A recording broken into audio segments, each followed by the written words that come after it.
Hey everyone, thank you for joining us in our first ProdPad success session.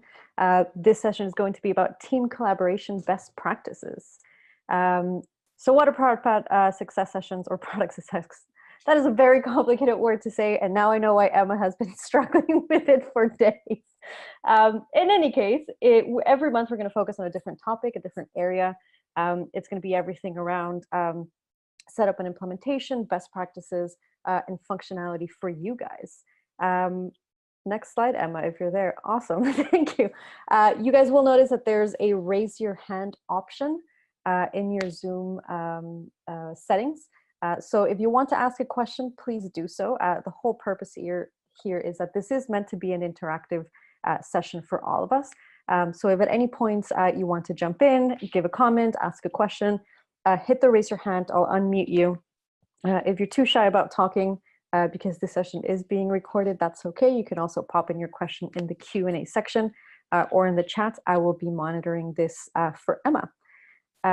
So who are we? I am Andrea, for those that don't know me, or for those that do know me. I'm Customer Experience Manager who got ahead of themselves and already pinged. You guys, that's awesome. But we haven't taken questions yet. So I was actually the first ProdPad employee to start, also previously a product manager, and I like unicorns. Emma, do you want to tell us a little bit about yourself? Yeah, thanks, Andrea. So I am your account manager at ProdPad. This is me and my dog, Meg. I'm hoping she stays quiet for the majority of this call today. But I used to be a product manager myself at a learn tech company, and it was there that I actually implemented ProdPad myself. So I was in your position, and I was actually a ProdPad customer before I loved it so much and decided to get on board. I'm also a co-organizer and founder of Product Tank at Oxford. So I just love talking about product all the time, basically. But before that, I used to work in project management, which I'm still sort of recovering from as part of like higher education type projects. So I've got a lot of experience in that area too. But today, as Andrew mentioned, we're going to look at team collaboration in ProdPad. We're going to cover 3 key areas. The first will be just to think about what do our teams look like, different ways of collaborating in our product processes internally within our organizations, and then looking at the functionality in ProdPad that can help you to achieve this. So first, let's have a think about who is in our teams, and these will vary depending on your size of your organization and the different setups, but here are some different type of typical stakeholders that we might be working with. So you've probably got your product team who have led on using ProdPad, so that's probably central to that. But then they, depending on if you are building physical products or software, you probably have a development team that work quite closely with your product team in developing the stuff that you're working on. But there's everyone else around that as well that are so central to the product process, including marketing, who are going to help talk about the product and help share the understanding of the product. Similarly, you've got sales team members who are really valuable in gaining extra feedback, and also they'll be talking about the product as well a lot of the time. You've got your exec, who will often be driving the focus of the organization and therefore probably the product guidelines for where you want to take the product. And importantly, you've got customer success and your support side of things, who really are at the front line of talking to customers on a day-to-day basis. And they might have more touch points than even your product team will have in speaking to customers and gathering feedback that's going to be really valuable when you're working on developing your product. So those are all the different types of stakeholders, typical stakeholders, but they might have completely different ways of working depending on the size of your organization and how your teams are split. Those separate stakeholders might use different tools for their day-to-day. So development teams might use things like Jira and Trello to do their day-to-day task management. You might, as an organization, use tools like Confluence to structure documents, Google Docs similarly. As part of your support team, they might use Zendesk, for example, on a day-to-day basis, and that's where they're going to be managing their tickets and managing their conversations with customers. And for sales teams, they might be using something like Salesforce in their everyday world, keeping track of all the conversations with their leads and gathering feedback that way. So a wide spread of tools that really are their day-to-day, whereas ProdPad would, be more of the day-to-day tool for as a product manager. But that doesn't mean that these other stakeholders can't get involved as well, but they're obviously using these other tools more regularly. And these stakeholders might have different communication methods as well. So depending on your organization, again, some teams or whole organizations might have a preference towards email, for example, to ask questions, have discussions, document decision making. Similarly, if you are an organization that have really heavily adopted Slack, then that might be where all your central conversations will happen. They might not happen in email anymore. They could happen in channels, in DMs, all through the sort of different channels of conversations through Slack. And so everything's documented in there. You might be old school and probably having back-to-back meetings all day, having conversations with all different stakeholders, trying to share information, gather information, document actions, and so on. And similarly, if you've got remote workers, then those might all take place via remote calls. So all different communication methods as well, spread across everywhere. But the priorities for all of these different stakeholders will likely be the same. Everyone needs to keep up to date with where the product is heading and how decisions have been made, and they need to stay informed so that they can do their jobs well. So there are different ways then of collaborating within your product management processes, and here's just a few. One would be around sharing ideas. All of these different stakeholders, from marketing, sales, development, your support teams, they'll all have different ideas of how to improve the product based on the different experiences and conversations that they might have with customers or internally. So it's great to collaborate and get them involved in sharing these ideas and not keep them siloed away. Similarly, as you are scoping and validating these ideas, they can get involved. Development can get involved right from the start in helping direction of the scope, and validation can come from support from your support team, for example. So making sure that you're sharing the ideas of the information around your ideas and how you're managing that process is really valuable in bringing everyone on board and all their valuable experiences. Gathering feedback is another thing, another great way of getting your stakeholders involved. There will be so much feedback coming in from all over the place if it's not something you've tackled already. So it's really important to enable your colleagues and teammates to have a place to share that feedback in an easy way for them, but also for you as well as product managers to manage this feedback too. And then importantly, probably one of the reasons that you picked ProdPad was around being able to communicate your ProdPad well, your roadmap well, sorry. And this is really key, really, around transparency. So communicating the roadmap, making sure that everyone has an understanding of what you're currently working on, what's coming up, and where you're going in the future. And then everyone's got the information that they need to do their jobs well, like I mentioned before. So let's take a pause here for a couple of minutes then and think about what collaboration currently looks like for your team. So think about what is currently working well and what could you be doing better. Like Andrea mentioned, feel free to add your questions in chat or in the Q&A, or put your hand up and we will let you have speak with us.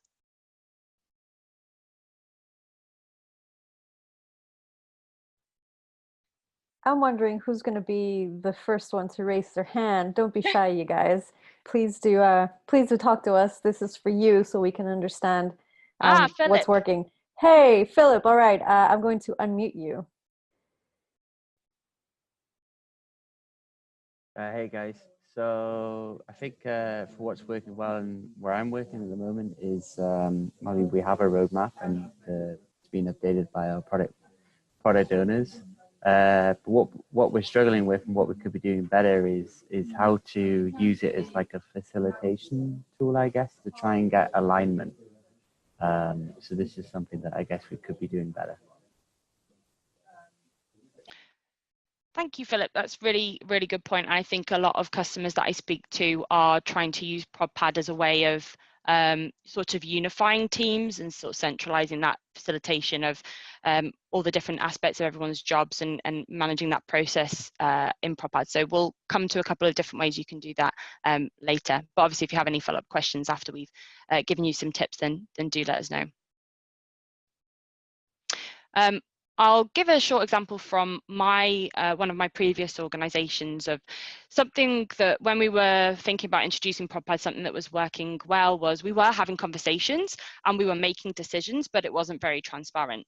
So the thing that we used ProdPad to do was to make those decisions a lot more transparent. And by having a roadmap that had the direction of travel, it meant that we had a lot more discussions when something snuck in and became quite important to the business. We could share the ideas of everything else we were planning on doing or where the direction we wanted to go and question whether it fit in with that.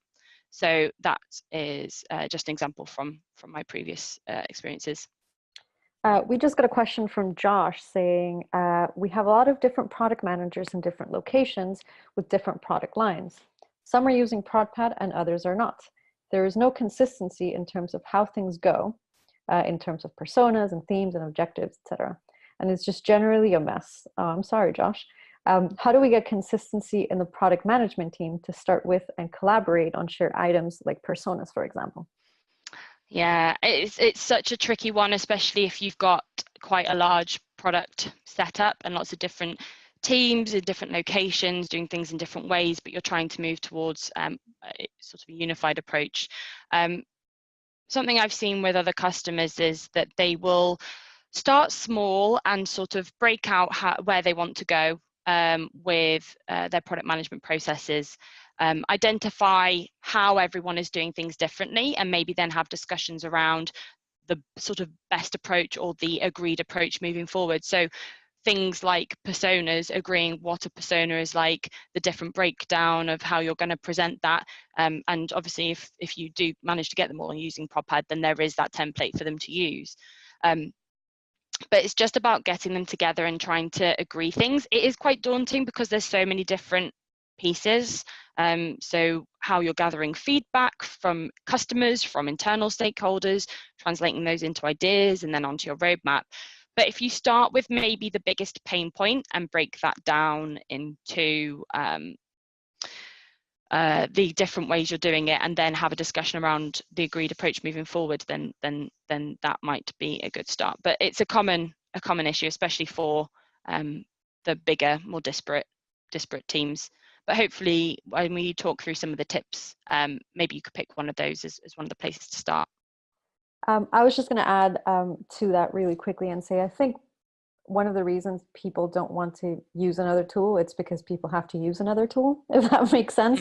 And it can be really hard to prove that your tool is working if you just say, hey, we got ProdPad, you should go use it.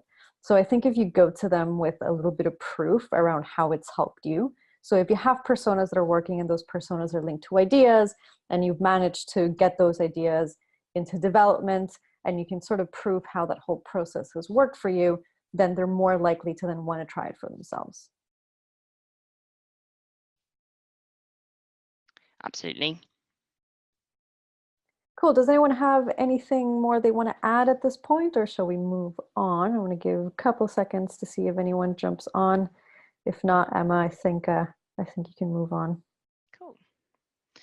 So just a question to bear in mind then for those that haven't joined in the discussion, consider this when you're thinking about collaborating with your teammates. So how to collaborate well using ProdPad. So we'll start off with discussions, and ProdPad is a truly collaborative product management tool. So not just in the sense that you're able to access information, but you can actively engage in the information and have discussions throughout the tool. So across roadmap cards, products, ideas, and feedback. So a couple of benefits for this: it reduces the need for meetings. Often we're having conversations with lots of different stakeholders. So if you're in sales, you might speak to customer support first and then go to product. So by having the discussions within ProdPad and looking for that information and then asking the questions in there, it can reduce the need for having all those conversations. Equally, by having that conversation alongside the contextual information, so alongside the idea that you're talking about, alongside the roadmap card that sets out that theme or initiative, it makes it all a lot more transparent. There's less room for error or misunderstanding, and you've got that information alongside the questions or discussions around scoping out ideas, for example, or digging a bit deeper into the feedback that you added as a customer support person, for example. And it's also easier to direct questions. You can mention other users and they get a notification. So it's a great way of getting those responses in another way, in a centralized place alongside, like I mentioned, the information that you're looking. And again, that means because you've got all that discussion there in ProdPad, you can track the history of the idea. So how the idea started, the discussions that took place, the decisions that were made, and using our revision history functionality as well, you can then see how that developed too. So just to quickly jump into ProdPad and show you where the discussion parts are. So you've got discussion on your product. So if you want to have general discussions about the product itself, maybe around competitor analysis that's been added in the documentation, anything like that, then you can add discussions in here. On the roadmap cards as well, you can have discussions on the cards themselves, maybe as you're fleshing out what that card looks like, discussing the priority of the ideas, all of that can take place on that card itself. We can have discussions in ideas.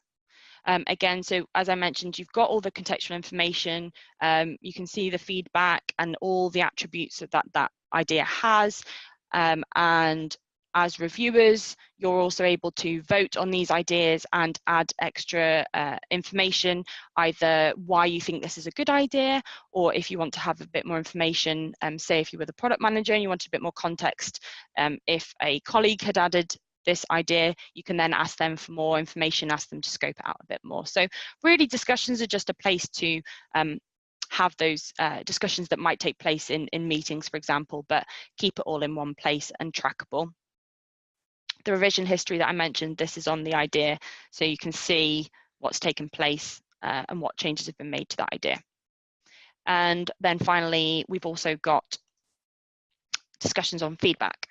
So as customer support or maybe sales or account managers are adding in feedback on behalf of customers, you're able to either as product managers, you can ask more information, and then as the people that added the feedback, you can give more context as to the feedback. Like this one was quite short, so a product manager might want to know a little bit more about the details of the conversation, so you can document that all in here as well. So as you can see, discussions are scattered throughout ProdPad, making it a truly collaborative tool and helping to engage all of your stakeholders in one place. So that's discussions.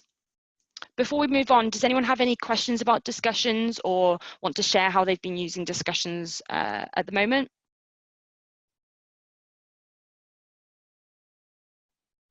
While we wait for someone to raise their hands, I wanted to share something that I think is pretty important. Of course, at ProdPad, we use ProdPad because if we didn't, you know, that'd be pretty terrible.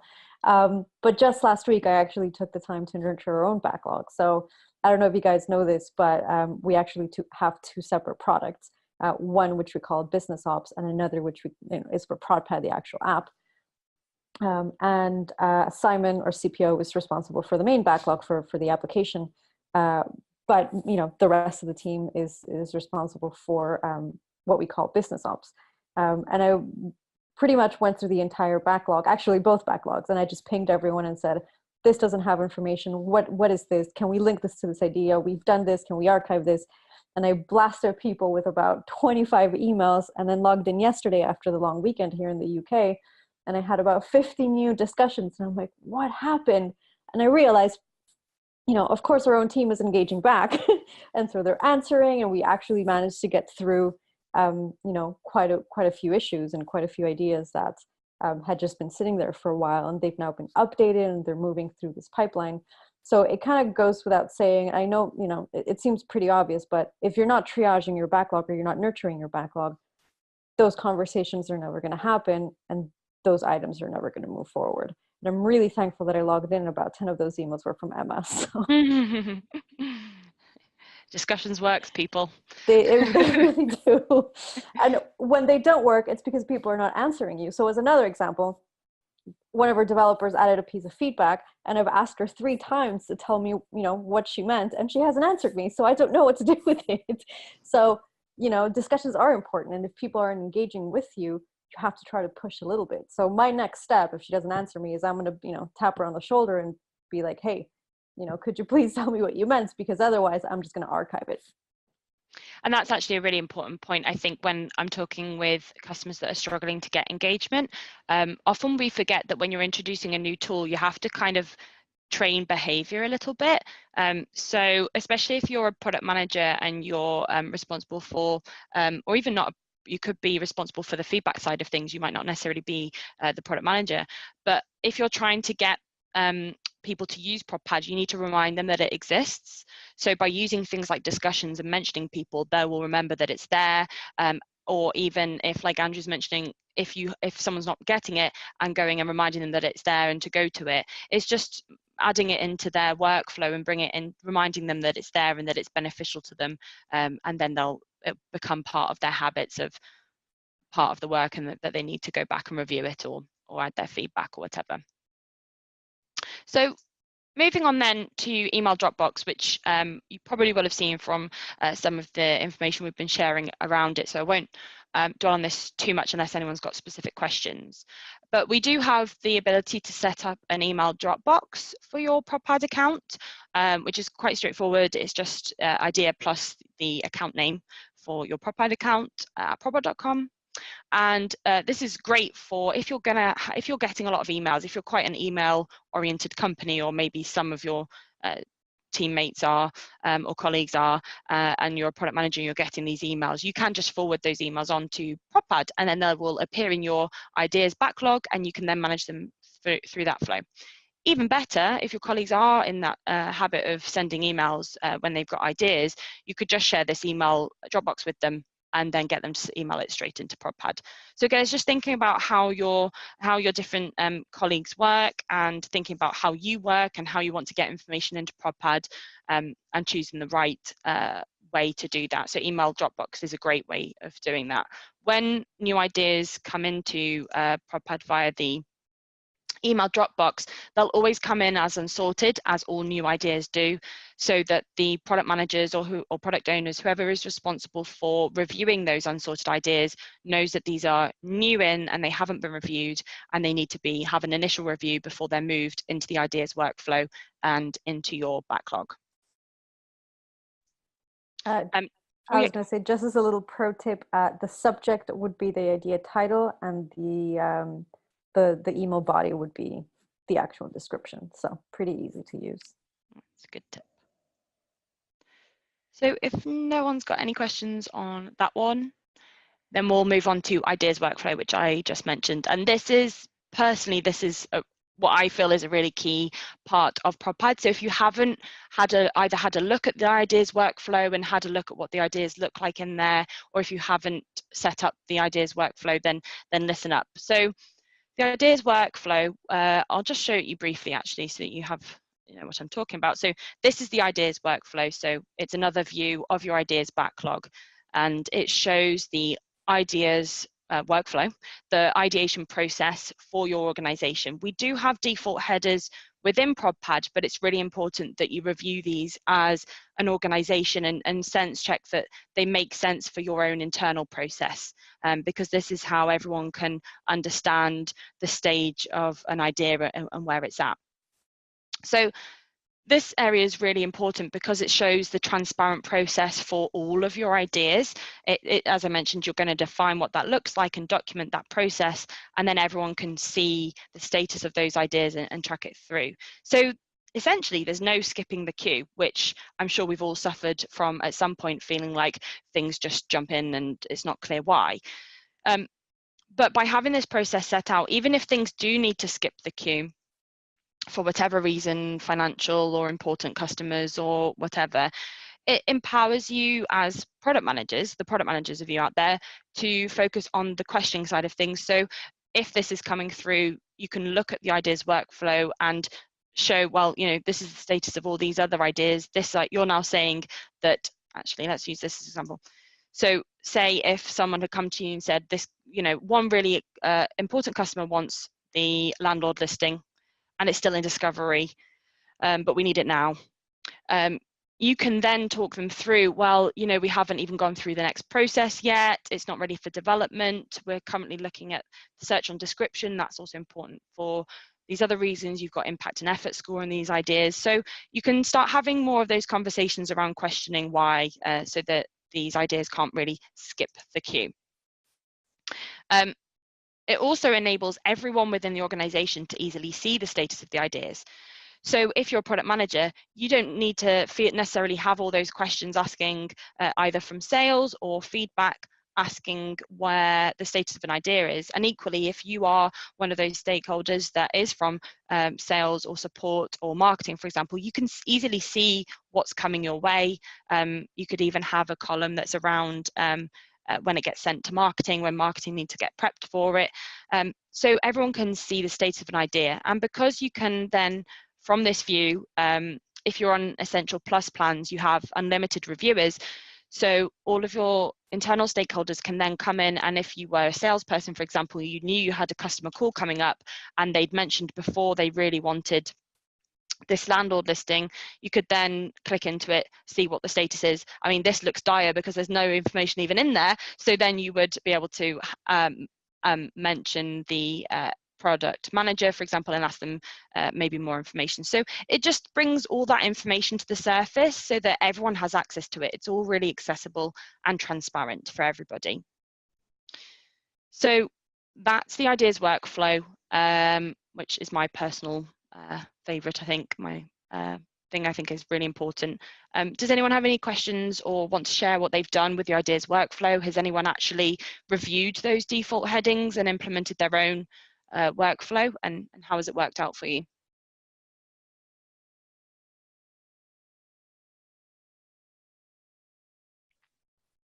While people kind of raise their hands, hopefully, do you want to share a little bit about custom workflows and how to create those views? Because I think that might also be important, particularly for how we've done it as well, with our different teams working together. Yeah, so I think we have an example on our demo account. I think we might do. So yeah, this is something that we've looked at internally as well. As Andrew mentioned before, we have sort of separate products in ProdPad for different parts of the business. So from the product side and then also the sort of business operations side.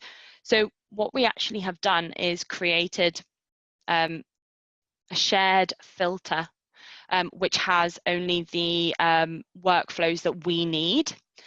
So it might be that your marketing team might want to see only certain steps. They might not necessarily need to see the assessment, for example, but they might want to know when things go through discovery and maybe are through like a user research phase, for example. So you can then whittle down these columns depending on the different audience. So that means that each internal stakeholder group within your business can actually refine their own filter view and make it a lot more accessible, so you don't necessarily have to filter it down every time. So here we've got all the different filters that you can filter against. So by product, whether it's on the roadmap or not, tags. So if you're using tags for when different teams need to be involved, you could use those. So you can create that, filter it down based on workflow columns too, and then create your own, you save the filter and then you can share it with colleagues. So that can be really useful for different teams that are accessing ProdPad for different types of information, especially like sales and marketing side, as well as development.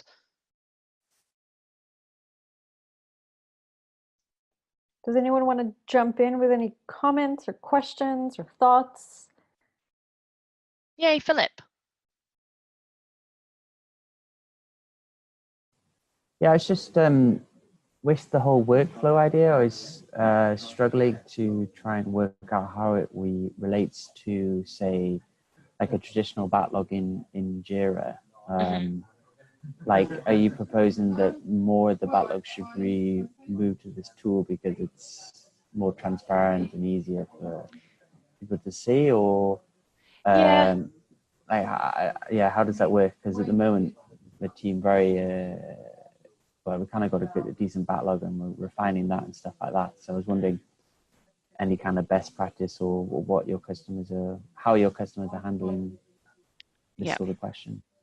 So often when it's a really good question. Often when customers come to start using ProdPad, they've already got a backlog in Jira, and it becomes quite unwieldy because it's everything you could do, but it's all in Jira, so, and that becomes quite hard to manage.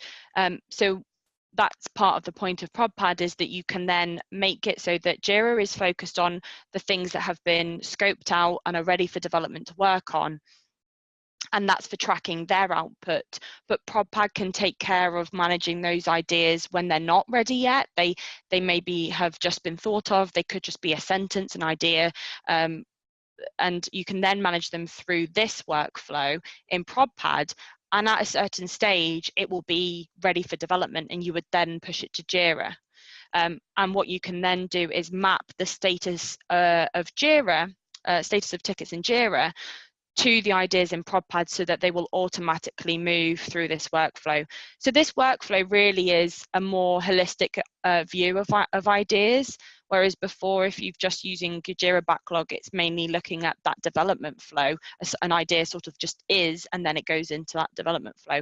This is thinking about that workflow from when something's new and it isn't necessarily fleshed out.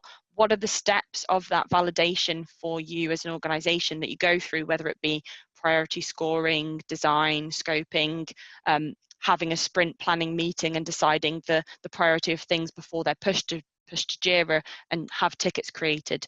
And then equally, once something's been released, what's that validation and feedback loop look like at the other side, and having columns in your workflow that can help to track that side of things too. So it really helps you to cover all aspects of the idea process, not just that development. And that will then mean that your Jira backlog will be more manageable and it won't be cluttered. You can use ProdPad to manage those ideas through this way.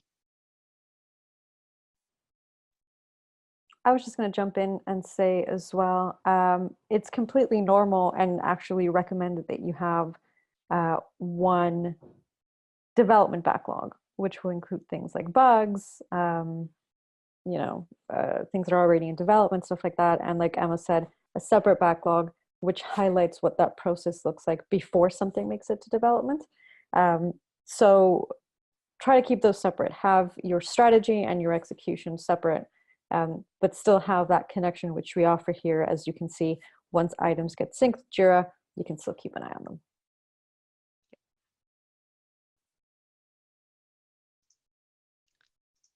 So obviously, if anyone has any more questions, then do let us know.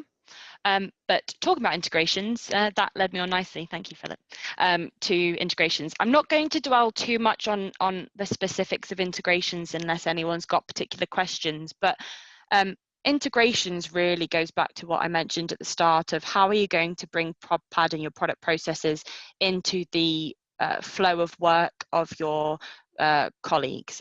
So if you are sales people or support, how does ProdPad fit into your day-to-day? So there's different ways you can do this using integrations. One would be our Slack integration.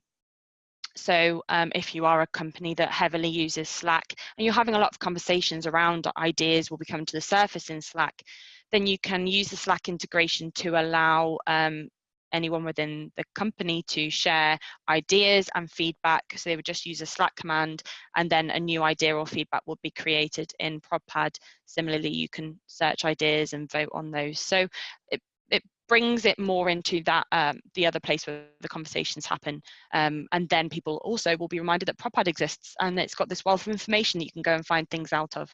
So it brings it more into their workflow. So on that vein, if you are someone that uses Trello or Jira to manage your output, then by setting up an integration with ProdPad, that once something is completely ready to go, it's all scoped out, you have all the information you need, it can then be pushed to either your Trello board or your Jira backlog to then be worked on by the relevant team. But like we just discussed, you can keep separate that strategic side and managing those ideas before they are things you're definitely going to do. Keeping everything else clear. But that doesn't mean that as reviewers you don't have access. Of course, that's why we have unlimited reviewers on our Essential Plus plans, is so that any stakeholder can go and see what's coming up, look at that ideas workflow, see the status of things, see what's coming their way before it then hits their Trello board or Jira backlog. So nothing secret, nothing siloed off. They still have access, but their output sort of task management system can still work, just focused on that. Feedback is, I often have conversations about feedback and how to manage feedback coming from all over the place. So using our Zapier integration, you can make gathering feedback easier, and I'm sure Andrew will have some comments on this point. But so you can set up a Zapier connection to any customer or your customer facing tool. So we set one up with Zendesk that we use for support. So it means that you can easily send feedback onto ProdPad and then manage it through that feedback workflow in ProdPad itself. So just a couple of highlights there of different ways that you can think about tools that other people are using and how ProdPad and those tools fit together to make everyone's lives easier. Andrew, I don't know if obviously if anyone has any questions or input, please do raise your hand. But Andrew, I wonder if you could comment on the Zendesk integration that we did. Yeah, so it's a two-way integration. The first is to gather items that may be sent directly to Zendesk. So if anyone sends you an email or a ticket to your Zendesk, what we do is it's based, I'm not going to give you too many details because I don't want to make it complicated, but essentially we will then gather that and send it directly to ProdPad. The other side to that is what happens when somebody sends you a piece of feedback, you add it to ProdPad, we then still create a ticket in Zendesk so that we can get back to the person on behalf of the product team, or on behalf of myself really, because I'm the one that manages the feedback backlog. So just making sure that, you know, if somebody actually submits a bug, we archive it in ProdPad, the ticket is still created in Zendesk, we can follow up with the person directly, you know, troubleshoot the issue and escalate it to development if needed. If they just happen to send one of those super vague, the button should be blue pieces of feedback, then we follow up with them and just make sure that we understand what they're actually struggling with. But regardless of what happens, we actually make it a point to answer to every single piece of feedback that comes in. So even if it's just to say thank you, at least that record is created, we get back to the customer and just let them know that they have been heard. So it does work both ways, and we make sure that everything is answered and taken care of. Thank you. No one put their hand up. Obviously, if you have a question or comment, then do mention it in the chat. But moving on to this may well likely be the main reason that some of your organizations chose ProdPad, and that's to do with being able to publish your roadmap and share your roadmap with everyone within the business. A key part of this is making sure, like we mentioned towards the start, around transparency of the direction of the product and therefore sometimes the whole business for everybody. So making it really clear the direction of where you're heading and what you're currently working on. Everyone has access to that and can drill down into the individual ideas. It means that everyone has access and they can use that information then for their own jobs, no matter what they're contributing to the business. They're well informed then, which in turn means that you can get more engagement from everyone in your team because they'll understand what you're building and importantly why. If you're adding objectives to your roadmap cards and you can understand the themes that you're working on, the problems you're trying to solve and the ideas of how you're going to try and solve that problem, everyone can understand exactly what you're doing and importantly relate that back to why you would be doing that. So that moves conversations away from, well, why would we be doing this, why would we be doing that, and more focused on, you know, improvements and what we're going to do next and the objectives that you're working towards. So that results in fewer questions for product managers to have to answer to, and you can have more discussions about what you're going to do next. By having that transparent roadmap, it also encourages contributions. So whereas you might have siloed conversations in marketing, in sales, in support, in development around, oh, if only it did this, if only it did that, or it'd be really good if we should do this, or I think if we did that, then, you know, we'd suddenly shoot up revenue. By those conversations being separate, you know, you don't bring it back into the business. It's not built upon, it's not used to define that roadmap moving forward.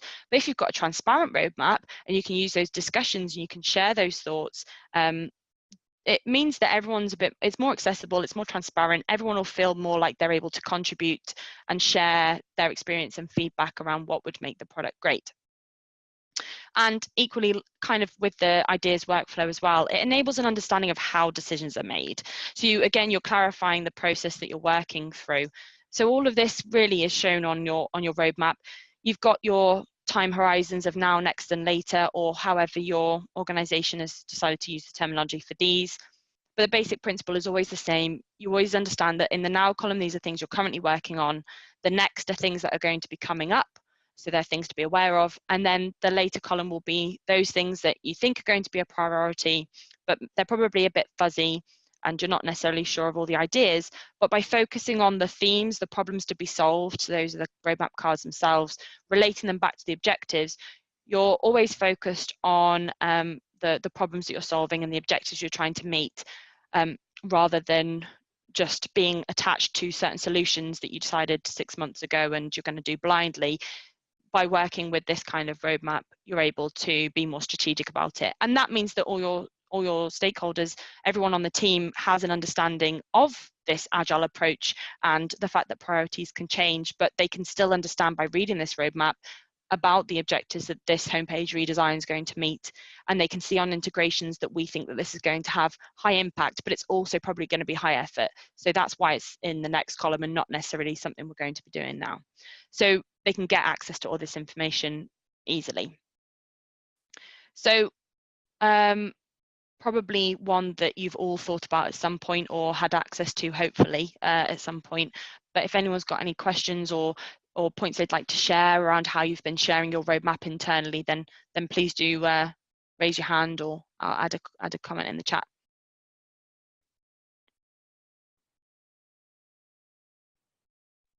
Looks like we've got a quiet bunch today. It's okay. We'll have time at the end if people do have more questions, although I do know we're already powering through with time.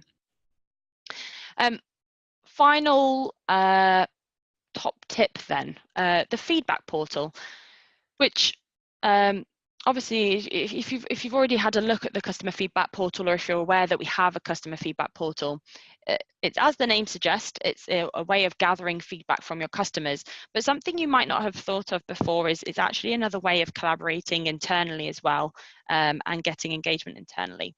So some customers, depending on their internal ideas process and how they want to gather ideas internally, some customers actually use the customer feedback portal, so ignoring the customer bit, the feedback portal to gather feedback from internal stakeholders. And then they can then turn those feedback items into ideas as they see relevant and manage it that way.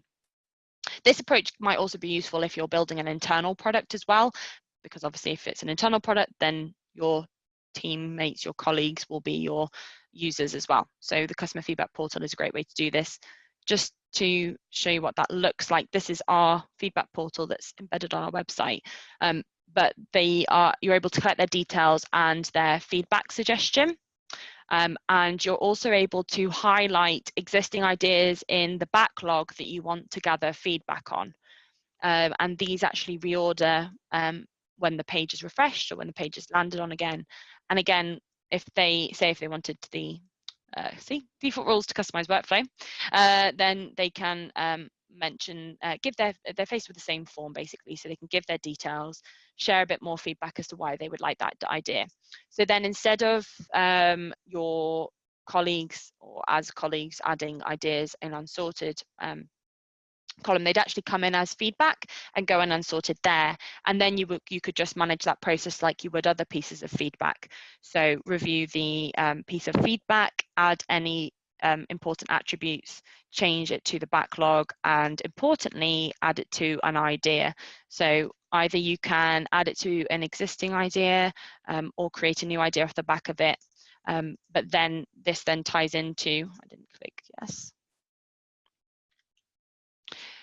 This then ties into when you're reviewing the ideas, either as product managers or product owners. If you're reviewing ideas and how they sit on the backlog, on the roadmap, then feedback comes into that, as well as other priority scoring and things like that.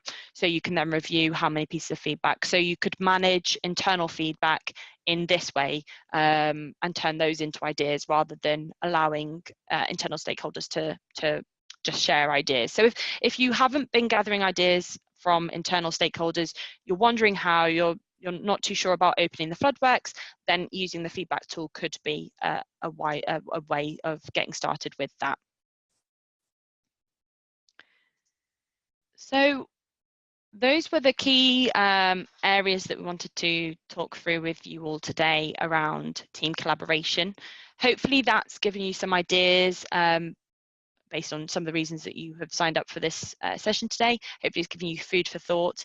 Does anyone have any other questions that they have, or do you have any examples you'd like to share about how you've been working together as a team?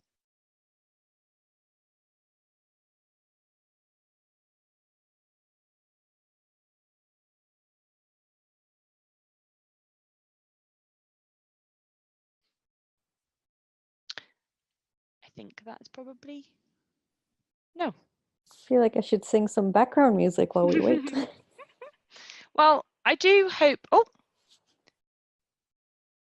yeah. So someone's asked about the recording. So yeah, we'll send out the recording afterwards. And as Andrew mentioned at the start, this is our first success. Oh, see, it is hard to say. That's why such a complicated word, isn't it? This is our first success session, so we will be running more. We do have an idea of the next one that we'd like to run, but we want your input as well. So we're going to send out a survey to sort of see what other topics you might like us to discuss, because obviously these sessions are all about supporting you further.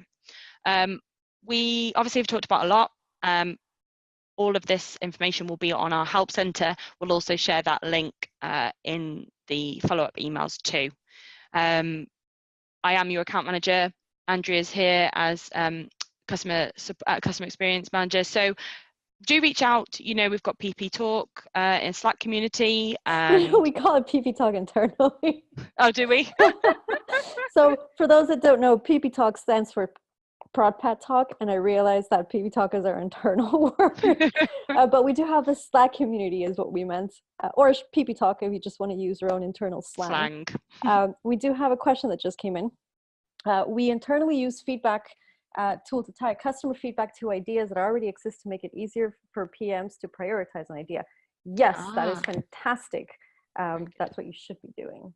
Yeah, absolutely. So if you're equally, if you aren't adding feedback generally and adding them to ideas, then that's a great way of just making that ideation process work really well for colleagues as well. Cool. Well, I'm glad to hear that that's working for you. If we don't have any further questions, I guess we might call it a day, but thank you everyone for attending. We will be sending out a survey as well as the recording, so don't worry about that. So if you guys want to let us know what you thought about this or any other topics that you might want to see us chat about, let us know in the survey. Thank you, everyone.